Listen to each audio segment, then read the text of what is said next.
Hey everyone, and welcome back to my channel. So these these are obviously my thoughts on another really bad performance.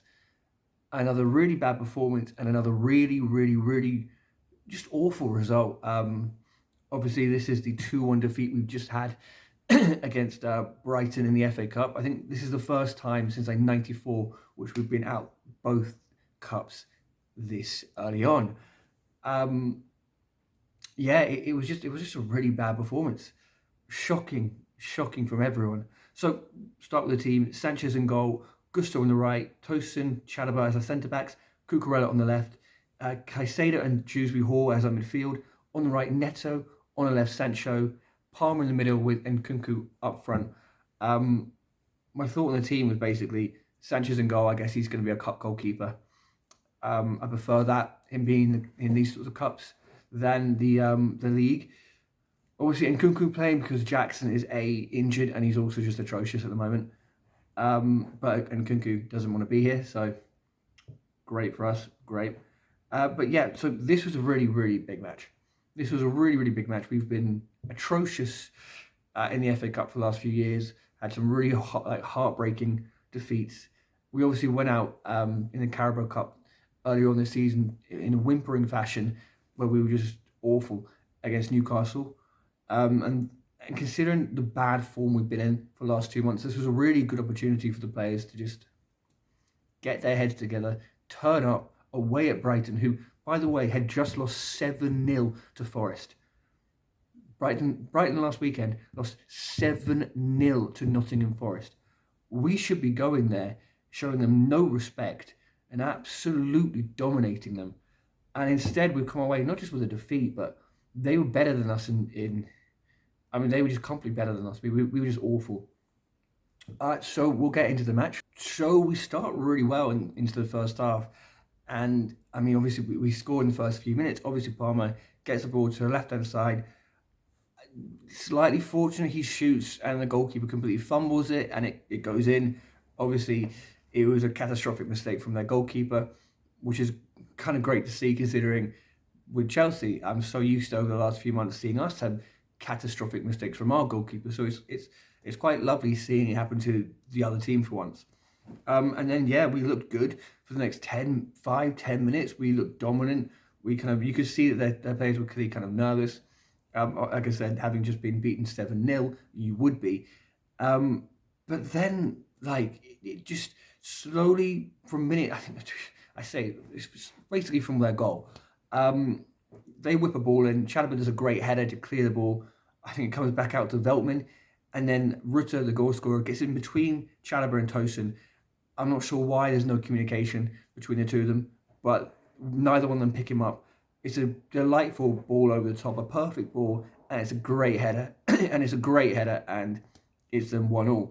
Um, and then all of a sudden, I mean, it was just basically Brighton were comfortably the better team for the remainder of that half. We had a few moments. I think there was one moment where the ball goes over the top and it goes to Nkunku, and maybe if he's got confidence, he shoots with his left foot. But as he's obviously barely played, he then tries to pass it to Palmer, and Palmer's header isn't quite good enough. Heads it just over the crossbar. And that's really all we do for the rest of the first half. That one chance. Other than that, it was just awful. It was real lackluster. There was no intensity in the team. It was a boring match. It was a really boring match. Neto and Sancho, who I've been a huge fan of this season, didn't turn up. Palmer didn't really get enough of the ball, and Kunku doesn't want to be here. Um, and Brighton didn't really do that much as well. It was kind of just, I think we edged possession in the first half. Not that that really means anything, but I think yeah. So we had more possession. I think we had 54% possession, but again we had 3 shots. We had three shots. We didn't do anything. It felt really just if it felt like both teams wanted to play counter-attacking football. So neither team really wanted the ball. they essentially both teams wanted the other team to have the ball, and then they get control of it and hit them on the counter-attack. And it just meant that it was a bit of a boring, lackluster next like 30 minutes. Um, yeah, it was shocking. It was shocking. I don't know what the tactics were, but you'd feel that if you're playing against a team who've just conceded 7 goals, go for it. Go for it. You beat them 4-2 earlier on this season. You should be coming in with full confidence. We've just beaten West Ham, albeit slightly fortunately. Um, just put pressure on them. Press them. Just try and put as much pressure on that defence and goalkeeper as possible. And we just didn't. We didn't. And then obviously it gets to half time and it's 1-1. And it's really anyone's game because, again, both teams have been really poor. So we come out for the second half and there's no difference. There's no difference at all. I think we basically come out for the second half and we've not improved one bit. The only difference is Brighton have real intent with them with how they're playing. They begin to dominate the ball. They begin to, not just that, you can hear the crowd getting up on their feet. They can sense that they have a real opportunity to knock us out because they're playing better than us. And for the next like 10, 15 minutes, they're in control of it. They're in control of it, and then they get a goal. Very fortunate. Essentially takes a ricochet, poor defending, and then I think Ruta flicks the ball over the top. Matoma clearly onside, scores, great finish. Cucurella obviously just doesn't quite clear it off the line, and naturally the Brighton fans cheer even more. Yeah, it's just, and again, I think there's a bit of controversy with maybe it was a handball, but from what I hear, it was a clear handball. However, because Ruta wasn't the one who scored, even with VAR, because obviously there's no VAR, so even with VAR, they wouldn't have ruled the goal out because the person who handballed it didn't score. Weird rule, but it is what it is. So either way, it would count. And Brighton deserved the goal. They deserved it. They were better than us comfortably. And you feel going 2-1 down, it would sort of there to be a response from Maresca and from Chelsea in general, right? You'd feel that. I think Tyreek George comes on. He's a kid. You shouldn't really be expecting him to come on the pitch and change a game. Madueke comes on as well. And there's no difference. There's no difference between those two being on and Neto and Sancho being on. There's just no difference. I mean, and again, Tyreek George, you can't expect a kid to come on and change the game. It's not fair on him, and that's way too much expectation. And then it was just awful. The rest of the half was atrocious. We didn't have a single shot on target in the second half. We were 2-1 down for probably about 35 minutes, maybe 40 minutes. We didn't have a single shot on target. We were chasing the game. We were 2-1 down, and we didn't have a single shot on target. It's just awful. There's so much wrong with this team at the moment. We're just awful. And then Brighton they win the match 2-1. Thoroughly deserved it. They were the better team in the end. But it's just another embarrassing, just unacceptable defeat. I mean, since that Everton game, we've been awful. I mean, since that Everton game, we've lost 1, 2, 3, 4 games, drawn 2 and won 2, and reality was those 2 which we won could easily have been losses. Our next game, funny enough, is against Brighton, again away at the Amex, which is great because it feels like these players can't handle that sort of atmosphere. That's a must-win. We obviously play first next weekend, which means we can kind of go clear in 4th place, which is huge.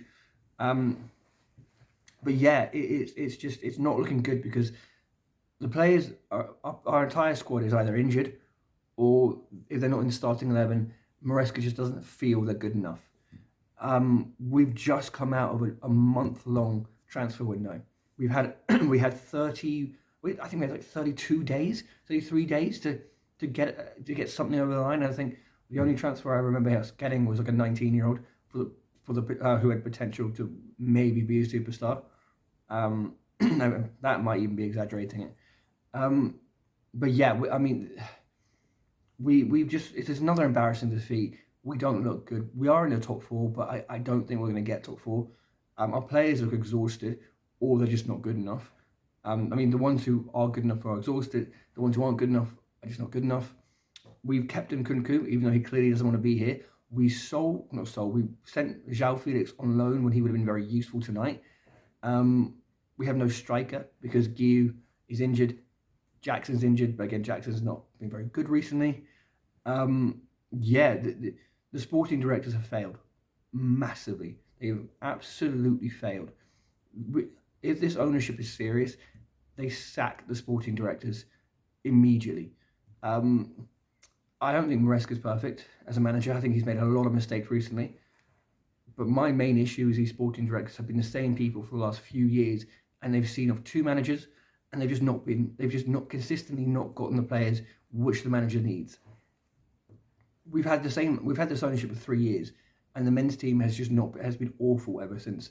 They sacked the best manager we had in a long time, and we've just been atrocious. The reality is this ownership need to sack the sporting directors and bring in really top quality sporting directors who can help the manager really improve this team. Because otherwise, I think we're going to consistently do the same sort of thing over and over again. We might sack Maresca at the end of the year, but who knows?